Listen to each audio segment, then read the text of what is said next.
Hello, everybody. For those of you who do not know me, my name is Dr. Don W.Hill, and I'm a medical oncologist and hematologist who has been in medical practice now for a third of a century. I worked in Arizona for 25 years before I decided to do locum tenens work. This simply means that I'm doing contractual consultation, clinical, and administrative work at various locations.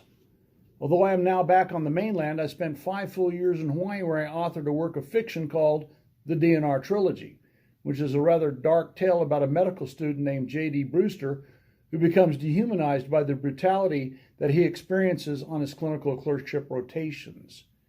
Many of you might already know that I send out a weekly blog that reviews the embedded artwork and highlights various chapters found within the trilogy. The painting I would like to review with you found on my blog from this past week is from the embedded artwork found at the beginning of Chapter 8, Volume 2 of the DNR trilogy. The title to this part of the story is a double entendre and also a play on words. The chapter is named Infernal Medicine Rotation. In this grim tale, our anti-hero, J.D. Brewster, and 3 of his medical school colleagues have just completed their 3-month rotation on the surgery service. The students are now being exposed for the first time to their new clinical assignment, which happens to be a mandatory inpatient internal medicine clerkship. In this work of fiction, a medical student who is known as Russian Bear has been given the task to help provide medical management to a hospitalized middle-aged woman who is originally from Dresden, Germany. Russian Bear learns that the woman's father was a sniper who served with the German army and fought on the Eastern Front against the Soviets during World War II. Sadly, the woman's father was killed in a heated battle fighting the Russians. Russian Bear quickly learns and becomes shocked when he realizes that his very own paternal uncle, who served with the Russian army during the war, was killed by a sniper in that very same conflict. Russian Bear draws the inescapable conclusion that the woman's father had actually killed his very own paternal uncle in that deadly conflict. One of the recurring themes of DNR is that everything in the universe is somehow connected. Believe it or not, the dramatic interaction between Russian Bear and the German woman is based on a true event. The actual story on which this chapter of fiction was based was obviously not some kind of coincidence.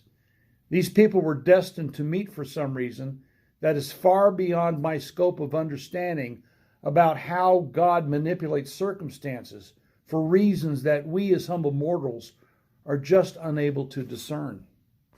The disturbing artwork at the beginning of this chapter is sadly based on a true event that I am privy to.